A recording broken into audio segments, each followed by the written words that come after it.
सुना बोला बोली नहीं खाना नहीं गाँव में रह दिले हैं दहेजाबा तो ताव में रह।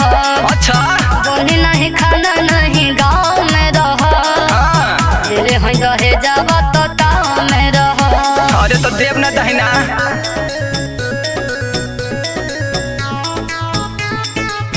दिले हैं दहेजाबा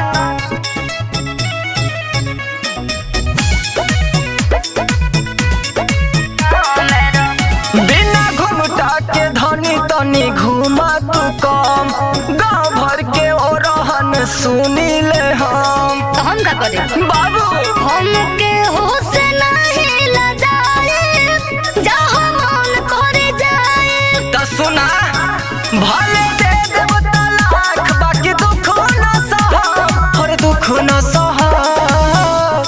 देखो बोने